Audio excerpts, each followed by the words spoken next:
SSTI soutient activement la lutte contre le cancer du sein. C'est pourquoi nous avons eu l'idée de vous proposer un webinaire sur le cancer et le travail et pour vous exposer et pour vous informer sur des dispositifs d'aide et les acteurs du maintien à l'emploi pour les salariés qui pourraient être touchés par cette maladie. Un bref, rappel, présentation de notre service. Le SSTI 33 est une association locale de loi 1901 créée, par les entreprises du bassin d'emploi de la Gironde. Le SSTI 33, comprend 5 600 entreprises adhérentes et suit 82 000 salariés et nous sommes 70 collaborateurs pour, vous accompagner. Nous sommes répartis sur 8 centres médicaux. Voilà les principales, missions du service de santé au travail, c'est bien sûr les actions en entreprise, la surveillance de l'état de santé des salariés bien entendu et nous sommes des conseilleurs pour les employeurs ainsi que pour les salariés. Également, en parallèle, nous avons toute une, mission de traçabilité et de veille sanitaire qui nous permet justement de participer à, des actions, ponctuelles, de prévention et de santé publique. Cette équipe pluridisciplinaire, donc qui regroupe, infirmiers, ergonomes, psychologues du travail, assistantes sociales, secrétaire médicale, assistante santé-travail, est coordonnée et animée par le médecin du travail. Un petit rappel sur le plan de l'intervention d'aujourd'hui. Donc on va d'abord, reprendre quelques chiffres. Ensuite, on va essayer de présenter, l'impact que peut avoir, le cancer, sur, la vie professionnelle, sociale, économique. Avec les différents points de vue, les points de vue du salarié, les points de vue de l'entreprise et puis, nous aurons tout un grand chapitre sur les acteurs du maintien à l'emploi, les dispositifs d'accompagnement qu'il sera possible de mobiliser et à quel moment nous solliciter. Voilà, donc quelques chiffres pour, bien, prendre, conscience de l'importance, de ce sujet. Donc en France, alors ce sont des chiffres de 2018, en France, il y a 4 millions de malades du cancer. C'est pas une bagatelle et tous les ans, il y a environ donc 382 000 cancers diagnostiqués, dont 58 000 cancers du sein. Donc ça fait un certain nombre de personnes qui sont touchées par cette, maladie. Sur les 382 000 cancers, il y a environ 200 cancers différents, avec des pronostics bien sûr, plus ou moins graves. Voilà. Bon, quoi qu'il en soit, le cancer reste considéré, dans l'idée de tout le monde comme une maladie invalidante, ce qu'elle est. Et nécessite une prise en charge médicale longue, aléatoire, avec des périodes, d'amélioration, soyons positifs, et parfois des rechutes. Donc c'est une maladie, variable et en tout cas, de toute façon, toujours très grave pour la personne qui, est touchée et également pour son entourage. Heu, on s'aperçoit aussi qu'une personne sur 3 perd ou quitte son emploi dans les 2 ans qui suivent son diagnostic de cancer. Ça, c'est un constat terrible. Donc la question du retour à l'emploi est donc essentielle. Heu, D'où, l'intérêt du webinaire d'aujourd'hui. Pour la personne concernée, le cancer est une réalité qui peut amener à réorienter les priorités, poursuivre, reprendre, changer son activité professionnelle. En tout cas, quand on est touché par la maladie, on s'interrogera. C'est un questionnement qui est tout à fait légitime. Ça peut être une appréhension, un grand saut dans le vide, mais il faut pourtant relever ce défi, mais en douceur. Il faut donc prendre le temps. On va essayer de prendre la mesure de l'impact du cancer sur la vie professionnelle, sociale, économique. Alors, soyons logiques, le cancer touche la personne elle-même, la principale intéressée, avec toute l'incidence médicale, lourde, anxiogène, psychologique, et économique aussi. Heu Donc puisqu'il y aura des coûts de traitement, coûts de, baisse de revenus, même si nous sommes dans un pays privilégié avec un système social très adapté, il y aura quand même des conséquences économiques pour la personne concernée. Pour l'entreprise, dans son organisation, quelles sont les conséquences d'un salarié qui va être absent longtemps? Bah, voilà, ça va perturber l'organisation de l'entreprise. Il va falloir remplacer avec des personnes qu'il va falloir former. Est-il possible de le maintenir en emploi? Est-il possible, anticiper toutes ces conséquences? Comment conjuguer donc l'accompagnement de la personne malade avec les objectifs de productivité et une gestion attentive des ressources humaines? Le cancer a aussi un impact sur la vie sociale et économique, un enjeu global, avec des coûts directs et indirects. Et le petit schéma qui est diffusé sur la partie droite de l'image montre que ça a un coût non négligeable. 8 000 € par arrêt de 120 jours. C'est une somme considérable. 525 millions d'euros par an de coûts de friction. Donc, c'est les coûts liés à l'arrêt de travail. Et vous avez la répartition des coûts. Donc l'objectif, et notre objectif et j'ose espérer le vôtre, c'est maintenir dans l'emploi une personne malade autant que possible, si sa santé le permet, parce que ça va participer à son mieux-être, à la performance économique de l'entreprise et à la pérennité de notre système social.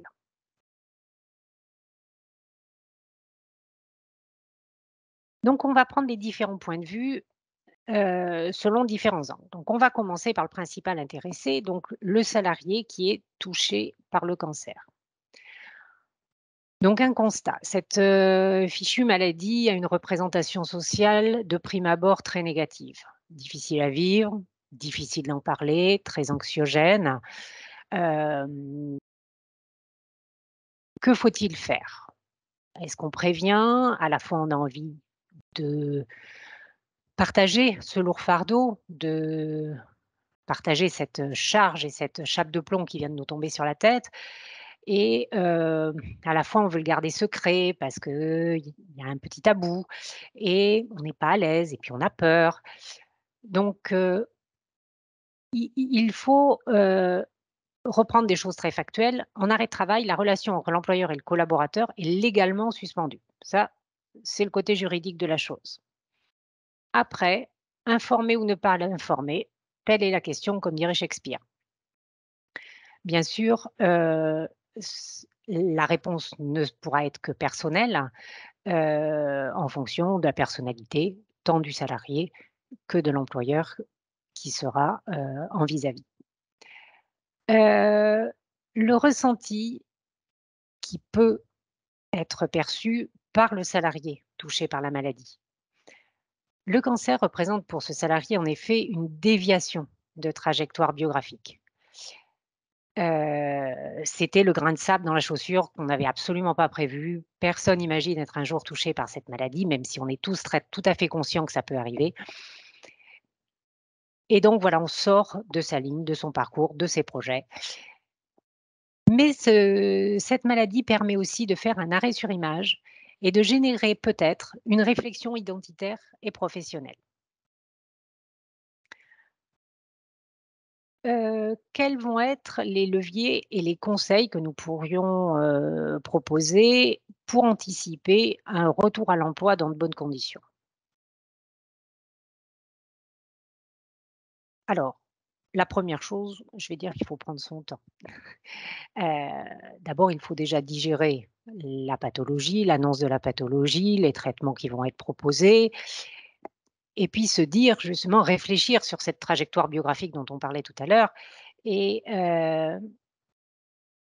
en fonction de l'état de santé que nous avons, si nous sommes en forme, fatigués, pas fatigués, on voit comment on va appréhender chacun individuellement cette maladie. Informer son employeur sur sa situation de santé, pourquoi pas? Je pense que c'est une bonne chose. L'information peut être à différents niveaux. Une simple information minimale: «Je vais être arrêté», pas forcément obligé de dire pourquoi, mais pour certaines personnes, ça va être important de mettre un mot. Ça va aussi être un moyen de s'approprier sa maladie et de dire: «Voilà, je vais vivre avec elle pendant un petit moment et puis je vais m'en débarrasser». Donc une information minimale pour éviter de laisser s'installer des rumeurs, des fantasmes ou des interprétations. Évidemment, c'est assez régulier que l'on voit des employeurs supposer qu'une personne s'est mise en arrêt pour dépression, alors qu'en fait, malheureusement, elle avait, quelque chose, de bien plus grave. Enfin, je ne vais pas hiérarchiser, elle avait un cancer. Heu, donc mettre un mot, c'est important à la fois pour le salarié, mais également pour l'employeur. Maintenir le lien avec l'entreprise tout au long de son parcours de soins limite les risques de se marginaliser. Ça peut être un conseil dans un milieu bienveillant. Le salarié qui maintient ce lien, heu, sort un petit peu de son parcours de soins, qui est pas toujours très drôle, voire même jamais très drôle, et garde un petit pied dans l'entreprise en, suivant les évolutions, les nouveautés, les petits événements, festifs, qui existent dans l'entreprise. Elle, elle garde un contact au lieu de se couper du monde. C'est important tant pour l'entreprise que pour le salarié, surtout. L'autre conseil, hein, quand l'état de santé de la personne le permet, c'est d'anticiper la reprise au travail. Pour ça, il est important de solliciter une visite de pré-reprise avec le médecin du travail pendant l'arrêt de travail pour évoquer la situation, l'informer que l'on est touché par la maladie, heu, évaluer et envisager progressivement toutes les solutions possibles de retour à l'emploi. On peut proposer effectivement des aménagements de poste, des aménagements temporels, des aménagements matériels, des formations pour, des potentielles mutations, enfin toutes sortes de choses qui sont à étudier pendant l'arrêt de travail pour préparer cette reprise. Quoi qu'il en soit, un maître mot, ne pas se mettre à la pression. Une autre information importante, bien sûr, c'est qu'il faut se faire aider, se faire accompagner et il y a plusieurs associations bien connues pour ce faire. Donc la Ligue contre le cancer, qui est la plus connue. Maison Rose aussi, qui est, rue Condorcet à Bordeaux et qui accompagne, de façon privilégiée les femmes, touchées par le cancer du sein. Différentes associations et puis bien sûr, ne pas se couper d'un cercle familial et un cercle d'amis, de vrais amis, je dirais.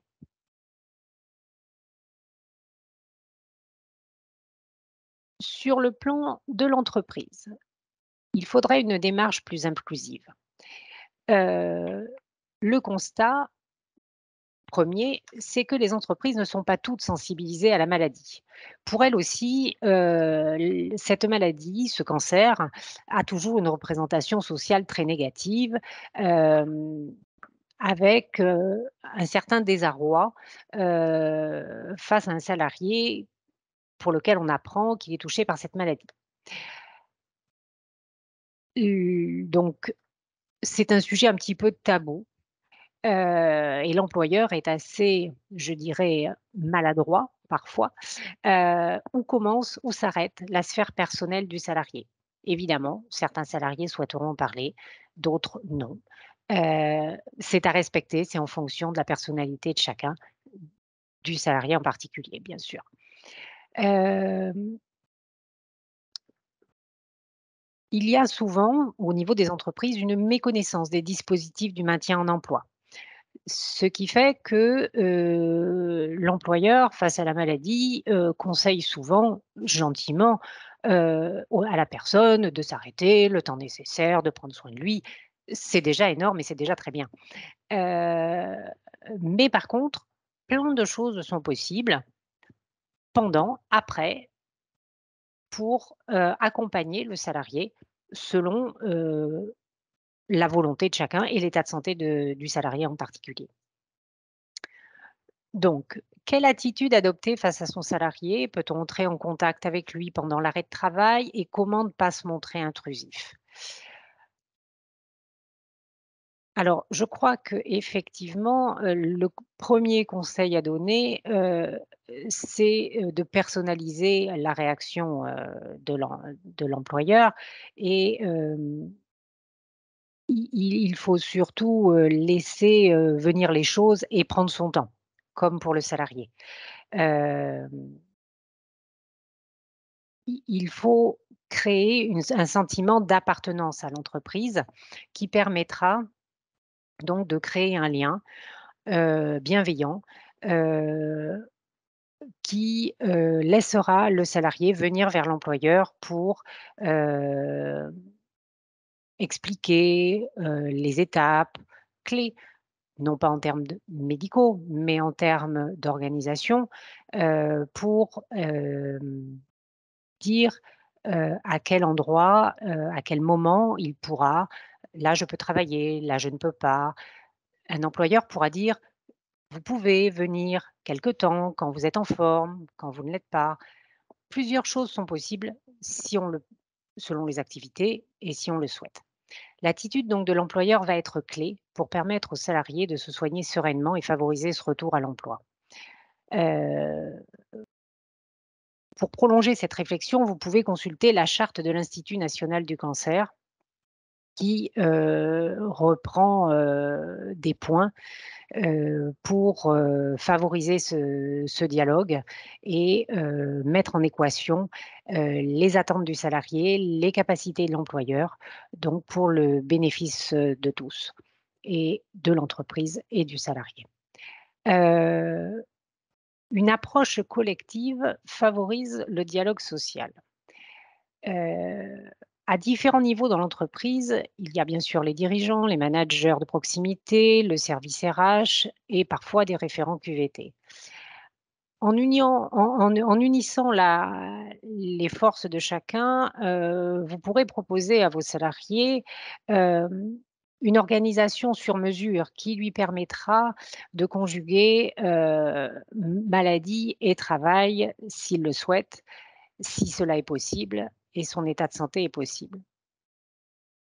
Plus vous préparerez en amont le retour du salarié, plus ça se passera bien.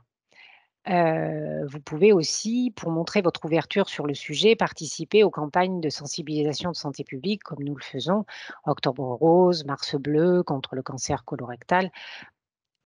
Ça va ça va tracer que votre entreprise est, partie prenante et à l'écoute de cette, maladie lourde de conséquences. Heu, vous pouvez aussi, faire des sensibilisations du collectif de travail au maintien dans l'emploi. Qu'est-ce que ça veut dire? Ça veut dire tout simplement expliquer et informer vos salariés que, des solutions sont possibles. Heu, si chacun sait que l'entreprise peut aménager des choses, ça évitera qu'ils se disent, comme souvent: «Oh bah, de toute façon, c'est l'arrêt ou rien». On a il f pour venir travailler, il faut être en forme. Non, parfois, même peu de temps, même sur des tâches, diminuées, heu, la présence du salarié dans l'entreprise est toujours bénéfique. Ça permet aussi de lever les tabous, ça permettra à chaque salarié touché par la maladie de venir frapper à votre porte pour évoquer avec vous, le sujet du maintien au poste de travail, quand l'état de santé le permet. Et dans le même temps, on va anticiper aussi cette reprise du travail en proposant donc un rendez-vous de liaison qui est, un rendez-vous qui a été, acté, par la réforme du 1er avril. Ce rendez-vous de liaison, qui peut être proposé aux salariés pendant un arrêt de travail, permet, d'évaluer avec lui et d'évoquer des solutions pour, préparer ce retour à l'emploi. Les acteurs du maintien en l'emploi. Déjà, le premier acteur, ça va être le salarié. Savoir, s'il est en forme, pas en forme, s'il a envie, s'il a pas envie, s'il peut, s'il ne peut pas. Heu, le premier acteur, ça sera le salarié. Heu, Par la suite, bien sûr, les autres acteurs du maintien dans l'emploi, indirectement, c'est le médecin traitant et les spécialistes qui vont tenir un discours aux salariés, soit de prudence, soit au contraire d'autorisation à plus d'activité, à sortir un petit peu de l'encadrement, médical. Par la suite, c'est aussi les employeurs, les encadrants, le collectif de travail. Ça peut être, les collègues qui vont, dire: «Oh mais tu devrais maintenant que tu es un petit peu plus en forme, tu devrais venir, tu pourrais faire des petites choses». Voilà, pour rassurer, pour accompagner, pour soutenir. Le médecin conseil de l'assurance maladie, qui voit à intervalles réguliers le salarié malade, est aussi un acteur du maintien en emploi puisqu'il peut proposer lui-même, un accompagnement en proposant des formations. Il y a le médecin du travail quand même, pensons à nous, et toute son équipe pluridisciplinaire et bien sûr donc la cellule de prévention de la désinsertion professionnelle, donc des services de santé au travail ou de la CARSAT. La, maison départementale, des personnes handicapées pour les cas de reconnaissance du travailleur handicapé, parce que parfois c'est nécessaire, qui peut aussi apporter, des aides, financières, pour le retour en emploi et le favoriser. Et toutes les associations d'aide bien sûr qui, concourent, qui sont bien sûr en libre accès pour la personne malade et qui concourent à lui redonner un petit peu, la forme, l'envie de reprendre le travail, dès que, le parcours de soins, le permet et ça permet une reprise dans des meilleures conditions, dans l'autre sens, voilà. Les dispositifs, d'accompagnement à mobiliser, donc ils sont, quand même assez nombreux et donc de notre côté, service de santé au travail, donc le premier levier, c'est le rendez-vous de liaison. Heu, je dis santé service de santé au travail, mais le rendez-vous de liaison n'est pas un rendez-vous médical. Le le rendez-vous de liaison est un rendez-vous facultatif, c'est un rendez-vous à proposer que l'employeur propose, le salarié peut aussi le proposer, à partir de 30 jours d'arrêt. Mais ce n'est pas un rendez-vous médical. C'est un rendez-vous qui permet, heu, à l'employeur et aux salariés malades de se rencontrer, de façon à maintenir le lien, d'anticiper une perte d'activité professionnelle ou une variation d'activité professionnelle pour les raisons de santé. Et que se passe-t-il pendant ce rendez que doit-il se passer pendant ce rendez-vous de liaison? C'est à l'employeur d'informer le salarié qu'il peut bénéficier donc de visites de pré-reprise auprès du médecin du travail. Pendant cette visite de pré-reprise, le salarié pourra en toute confidentialité et là sur le plan médical, évoquer avec le médecin du travail, son état de santé, le parcours de soins suivi et évoquer évidemment la reprise professionnelle et attendre les conseils du médecin du travail. Mais l'employeur peut aussi donc informer de l'existence de cette visite de pré-reprise. L'employeur peut aussi déjà évoquer, de façon, privilégiée donc les possibilités d'aménagement de poste. Informer un salarié qu'il, acceptera un temps partiel thérapeutique, selon quelle modalité. Un employeur pourra aussi informer le salarié qu'il est tout à fait ouvert à l'intervention d'un ergonome. Certaines entreprises ont également un service social, au sein de leur, groupe ou entreprise et donc pourra, informer le salarié que cette assistante sociale peut leur rendre service et leur ouvrir, des portes vers, cette prévention de désinsertion professionnelle. Et donc l'employeur informera donc ainsi son salarié sur tous ces dispositifs. Ce rendez-vous, a lieu en entreprise ou en distanciel. En tout cas, il n'a jamais lieu dans les locaux du SSTI 33, justement pour bien marquer le fait que ce n'est pas un rendez-vous médical et en aucun cas il ne peut être abordé, le motif, médical, sauf bien sûr accord du salarié, voilà, et souhait du salarié surtout. Heu, à quel niveau notre service de prévention de santé au travail peut-il être associé? Heu, il peut être associé en tant que besoin au rendez-vous de liaison, mais surtout en termes de, compétences ajoutées, notamment pas en mobilisant, les compétences de nos ergonomes, de notre assistante sociale, des membres de notre cellule PDP. PDP, c'est prévention des insertions professionnelles et donc qui pourront, venir en appui et proposer des idées et des solutions à l'employeur qui nous dira si c'est possible de les mettre en place ou pas. Voilà et donc on pourra, également à ce moment-là transmettre, donc tout un tas de documents informatifs, heu, en lien avec la prévention de la désinsertion professionnelle. Cette fameuse visite de pré-reprise donc, dont l'employeur a informé, l'existence pour le salarié. La visite de pré-reprise, pour qu'elle tire un plein intérêt, doit survenir le plus tôt possible dès 30 jours d'arrêt de maladie. Cette visite médicale est bien sûr facultative quand l'état de santé de la personne, le permet, mais elle est fortement conseillée. Puisque son objectif, c'est de préparer la reprise et accompagner un salarié, qui est en arrêt, maladie plutôt prolongé et avec un risque de désinsertion professionnelle. Cette visite s'effectue avec le médecin du travail. Hem, Elle peut permettre également, d'aménager le poste de travail de façon à raccourcir aussi l'arrêt de travail, si tant est que l'état de santé du salarié soit compatible et que l'activité professionnelle du salarié soit compatible aussi. On peut essayer d'organiser, de trouver une organisation qui permettra au salarié de raccourcir son arrêt s'il en éprouve le besoin et s'il en a les capacités physiques. Cette visite de pré-reprise est surtout à l'initiative du salarié.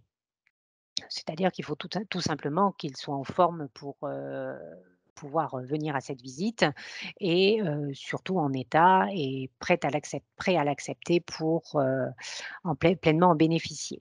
Le médecin traitant peut aussi suggérer aux salariés de faire cette visite médicale. Le médecin conseil de la sécurité sociale peut aussi parfois demander aux salariés de réaliser cette visite et le médecin du travail peut aussi, communiquer sur cette, visite de pré-reprise, ce que nous faisons régulièrement.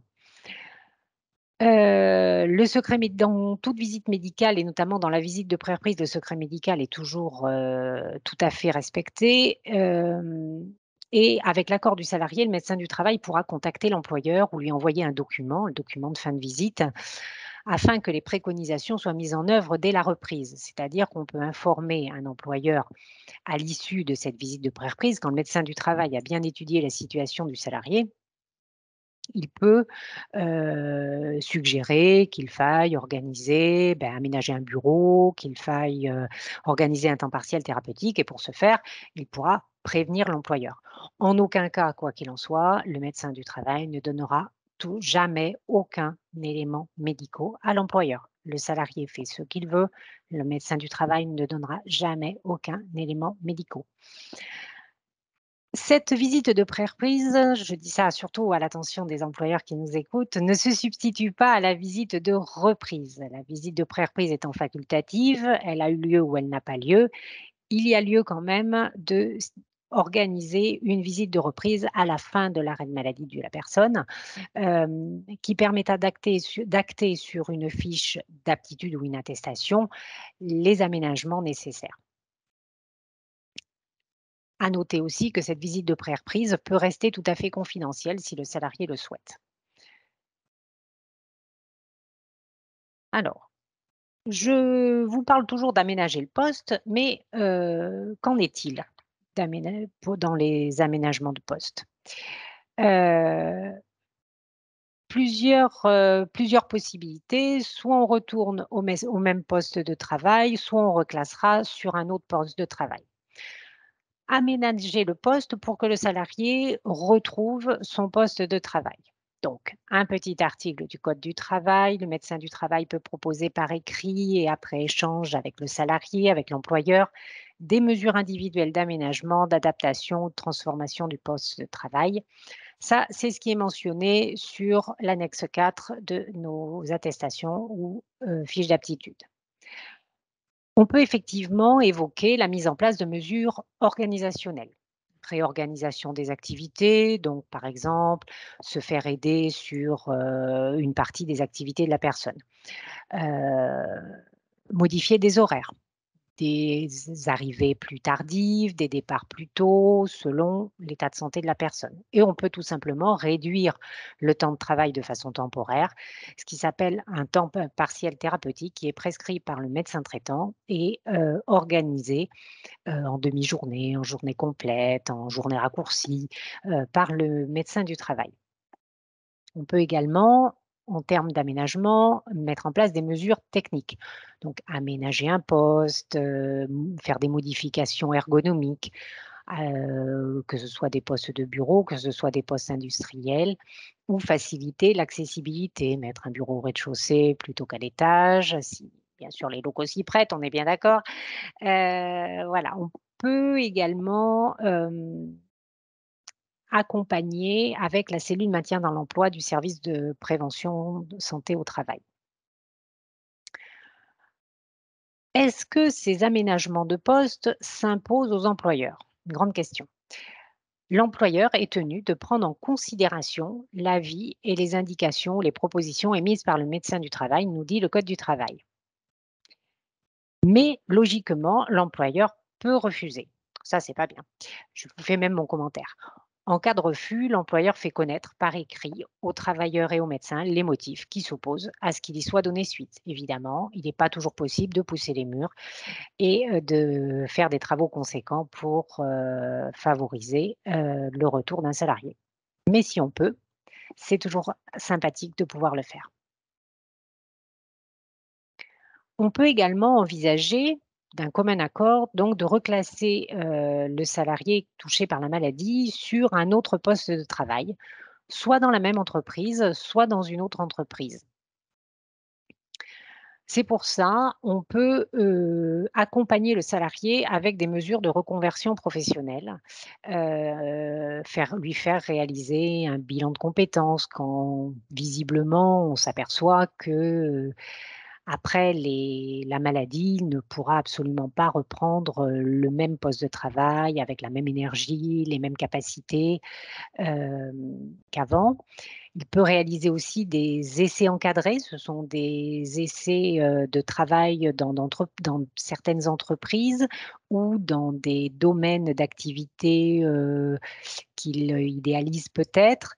Il essaie pour voir si ça lui plaît, si ça lui convient et si c'est possible. Il peut aussi réaliser des formations pour acquérir des compétences nouvelles et orienter un petit peu son activité professionnelle vers une activité plus adaptée. Ces trois mesures, donc que ce soit le bilan de compétences, des formations ou les essais encadrés, peuvent être faites pendant l'arrêt de travail. Bien entendu, c'est soumis à validation du médecin du travail parce qu'il faut que l'état de santé du salarié soit compatible avec la réalisation de ces formations et on peut aussi proposer aux salariés d'un contrat de rééducation professionnelle en entreprise. C'est, le même type de dispositif, mais ça, c'est après l'arrêt de travail. Différents financements sont possibles et cumulables, d'où l'intérêt de solliciter notre assistante sociale ou celle des entreprises qui disposent d'un service social. Il peut y avoir aussi des mesures, complémentaires, d'aménagement du poste de travail, techniques, organisationnelles ou d'aide à la personne, en faisant intervenir aussi, certaines, mutuelles, les mutuelles d'entreprise.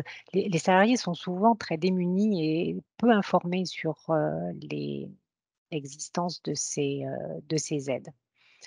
Donc les acteurs, donc pour, aménager ces postes et prévoir des reclassements sur un autre poste de travail, c'est le médecin du travail, surtout en premier lieu, mais également parfois la cellule de maintien en emploi de la CARSAT qui est souvent, interpellée, soit par le médecin du travail, certaines assistantes sociales et notamment les assistantes sociales de la CARSAT et les médecins conseils de la sécu. Mais on peut aussi, solliciter, ce reclassement avec des conseillers en évaluation professionnelle. Une reconnaissance qualité travailleur handicapé. Heu, la RQTH, donc puisque nous on parle toujours en sigle, KESACO. C'est une décision administrative qui accorde aux personnes en situation de handicap, une qualité qui leur permet de bénéficier d'aides spécifiques. Donc les médecins du travail, nous sollicitons beaucoup, la reconnaissance qualité à travailleurs handicapés, parce qu'elle c'est un véritable levier, qui protège le salarié puisque l'emploi d'un travailleur handicapé, protège, le salarié concerné. Donc nous sommes assez mobilisés. La reconnaissance qualité travailleur handicapé peut aussi, ouvrir, des portes sur, le maintien en emploi dans l'entreprise en, sollicitant l'organisme Cap Emploi qui, réalise des études de poste et force proposition pour, trouver des solutions de maintenir en emploi, les salariés qui ont cette reconnaissance travailleur handicapé. Malheureusement, cette reconnaissance, dit un vilain mot, elle dit handicap et la perception de ce mot handicap pour le salarié, est un véritable frein. Cependant, c'est un véritable atout et elle doit vraiment être perçue par tous, comme un élément positif et facilitant pour le retour à l'emploi. Bon, évidemment, de prime abord, elle doit surtout être acceptée par le salarié. Mais il faut vraiment la voir de façon positive, c'est vraiment la seule chose à retenir de cette communication. Donc en pour terminer un petit peu, quand solliciter le service de santé au travail? Je dirais le plus tôt possible. Pendant l'arrêt de travail, donc soit un rendez-vous de liaison qui va être proposé par l'employeur, soit une visite de pré-reprise demandée par le salarié auprès du médecin du travail.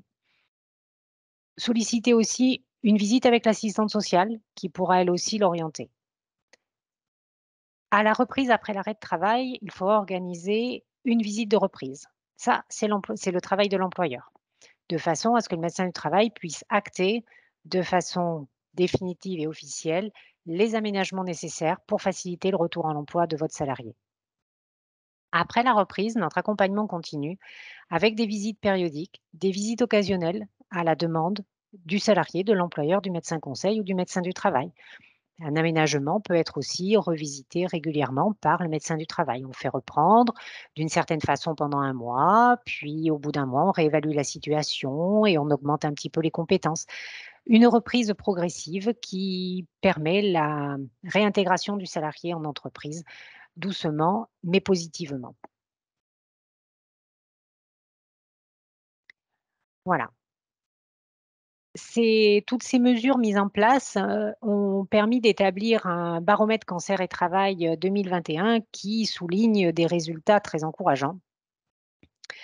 Notamment 50 des actifs ayant un cancer, en parlent à son RH. Donc vous voyez, vous n'êtes pas, complètement stigmatisés comme, vous êtes des personnes de confiance à qui on peut confier, des choses lourdes et personnelles et cette confiance des salariés envers leur RH, est, bien mise en valeur, par ce chiffre-là. Après, donc ce qu'il faut retenir de ce chiffre, c'est que, 51 des actifs pensent encore qu'il est difficile de révéler son cancer à son employeur. Bon, donc là, il y a des progrès un petit peu à faire, mais 50 ça reste quand même la moitié. Donc ça veut dire aussi qu'il y a, 49 des actifs qui sont, capables de révéler leur cancer et qui sont donc tout à fait en confiance avec leur employeur. Une chose très importante et très positive, c'est que 3 fois sur 4, le contact est maintenu pendant l'absence du salarié. Donc ça, c'est une très, très bonne chose parce que ça permet que le salarié ne se stigmatise pas par sa maladie. Il est déjà assez comme ça, le pauvre. C'est pas la peine de rajouter et donc il y a souvent une véritable cohésion d'entreprise autour du salarié. Heu Il y a des progrès encourageants, donc 30 des actifs quand même connaissent les dispositifs, d'aide au retour à l'emploi, heu donc les chiffres parlent d'eux-mêmes, 88 des actifs malades ont repris leur travail. C'est le chiffre sur lequel je vais, m'arrêter parce que je trouve qu'il est positif et je trouve qu'il faut garder ces images, positives, d'une maladie parfois, lourde et invalidante.